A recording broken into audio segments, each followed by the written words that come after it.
E a gente começa o último Poder Expresso de 2025 com bastidores dos depoimentos prestados à Polícia Federal e ao Supremo Tribunal Federal no caso do Banco Master. Hoje, a defesa do ex-presidente do Banco Regional de Brasília, o Paulo Henrique Costa, negou que houve divergências entre os depoimentos dele e do executivo, que é o dono do Banco Master, Daniel Vorcaro. Mas interlocutores do Supremo afirmam que, na verdade, os dois depoimentos tiveram sim versões diferentes sobre o mesmo fato e, por isso, uma acareação foi realizada em seguida. O terceiro depoente da noite, o diretor de fiscalização do Banco Central, Ailton de Aquino Santos, foi dispensado do confronto de versões. De acordo com a defesa do ex-presidente do BRB, a acareação foi suficiente para esclarecer essas diferenças. Por determinação do ministro Dias Toffoli, a delegada Janaína Palazzo interrogou Vorcaro, Costa e Santos no âmbito da investigação de uma suposta fraude nas cartas de crédito vendidas pelo Master, o banco que foi posteriormente liquidado pelo Banco Central, e essas vendas que teriam sido ao BRB. Mas vamos voltar um pouquinho no tempo, vamos falar da noite de ontem, que foi um dia decisivo na apuração desse caso do Banco Master. Foi um dia de depoimentos de acareação lá no Supremo, como nós já dissemos, e nós preparamos algumas telas com os destaques do que aconteceu. Eu passei a manhã apurando tudo o que foi ouvido lá no Supremo Tribunal Federal para nós montarmos juntos agora esse quebra-cabeça. Então, vamos dar uma olhada aqui nessa arte que a nossa equipe preparou. O primeiro momento do dia foi uma espécie de confronto entre a Polícia Federal e o Supremo Tribunal Federal, esse bastidor que eu trago para você, porque a delegada Janaína Palazzo, que ficou responsável por tomar os depoimentos, e o juiz Carlos von Adamec, que era do gabinete do ministro Dias Toffoli. O que aconteceu nesse dia lá no Supremo? O juiz Adamec disse para a delegada começar a tomar os depoimentos antes da acareação. A delegada Janaína reagiu, disse que não era isso que estava no despacho do ministro Toffoli, porque como foi apurado e revelado pela nossa Raquel Landim ainda ontem, o Toffoli, apesar de ter dito para a imprensa que era para ter depoimento antes da acareação, ele não mudou no despacho, então ela queria seguir o que estava no despacho. O juiz Adamec, olha esse bastidor, chegou a ligar para o ministro Dias Toffoli, que então concordou em colocar na ata que era ele quem estava pedindo para ter o depoimento.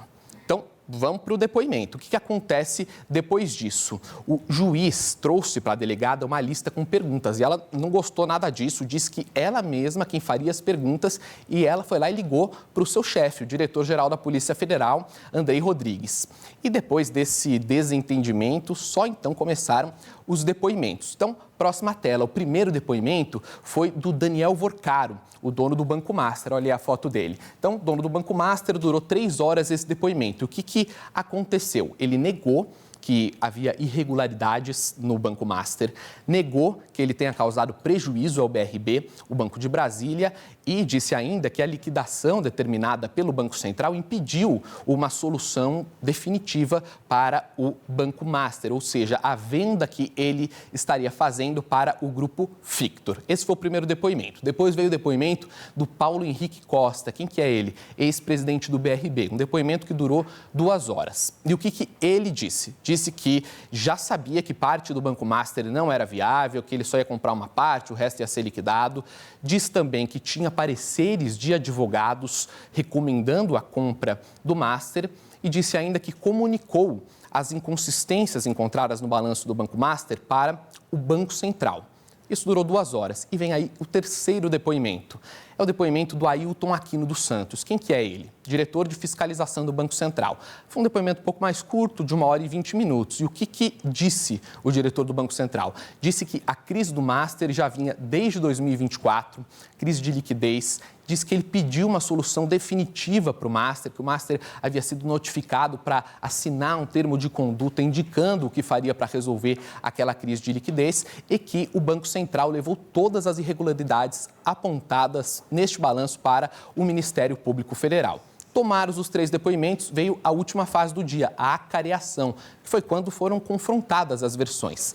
Para essa acareação foram ouvidos o Daniel Vorcaro, dono do Banco Master, e o Paulo Henrique Costa, ex-presidente do BRB. O diretor do Banco Central foi dispensado, o que causou um alívio muito grande no corpo técnico do BC, que estava incomodado com isso. Imagina, colocar um órgão técnico frente a frente com 2 investigados. Bom, os 2 tiveram as apurações, as suas versões confrontadas. Foi isso que aconteceu na noite de terça-feira. E agora tem uma apuração exclusiva da nossa Basília Rodrigues, que está lá no site do SBT News.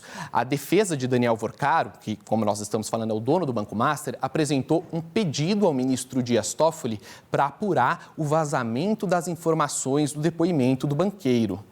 Os advogados de Vorcaro relataram que antes da realização da oitiva, entregaram os celulares como forma de garantir a proteção das informações. Mas, para a defesa, os dados teriam sido divulgados por outras fontes que participaram do depoimento, apesar, claro, do sigilo do processo que foi decretado pelo ministro relator Dias Toffoli em novembro. O depoimento de Daniel Vorcaro teve duração de 2h30. Então, na sequência, foi ouvido o ex-presidente do BRB, como nós já acompanhamos. Está aí a apuração da nossa Basília Rodrigues lá no site do SBT News, tudo o que pediu a defesa de Vorcaro. Então, agora eu vou chamar para a nossa conversa a nossa analista de política, Vitória Abel, lá direto de Brasília. Vitória, tudo bem com você? Boa tarde, quase ano novo.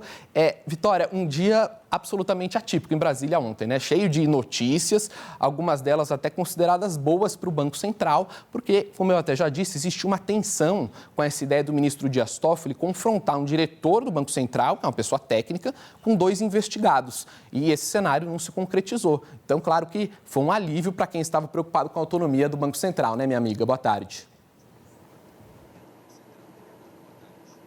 Boa tarde para você, Gaia. Boa tarde a todos que nos acompanham. Dia quente em Brasília, não só ontem, mas também hoje, plena véspera de Ano Novo. Ainda tem muita notícia chegando. E realmente isso acabou reforçando a tese de que o Banco Central tem sim se fortalecido e necessita ter a sua autonomia fortalecida. O Banco Central, portanto, sai dessa história com um respiro de alívio, inclusive respiro esse dado pelo mercado financeiro, por agentes do mercado financeiro, economistas que estavam extremamente preocupados com o fato de um agente, de um órgão regulador técnico que estava ali fazendo o seu trabalho de avaliação e de fiscalização, estar sendo questionado junto a outros 2 investigados. Então, essa saída de Ailton Aquino da acareação veio como um sopro de alívio, não só para o Banco Central, mas também para o mercado financeiro.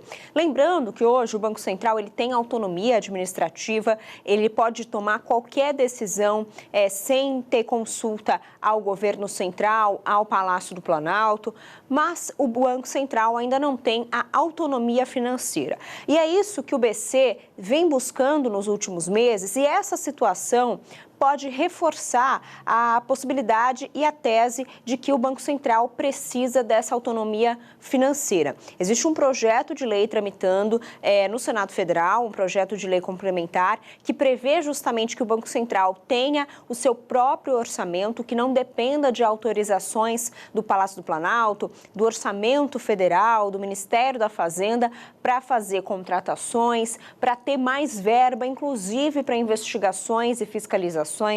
Isso porque existe um temor de que possa existir daqui para frente represálias até, não nesse caso específico, mas em casos futuros, represálias em relação ao Banco Central, quando o Banco Central não agradar ao governo, por exemplo, o governo responda diminuindo a verba, diminuindo o dinheiro disponível no caixa do Banco Central. Então, tudo isso, por ser um poder extremamente...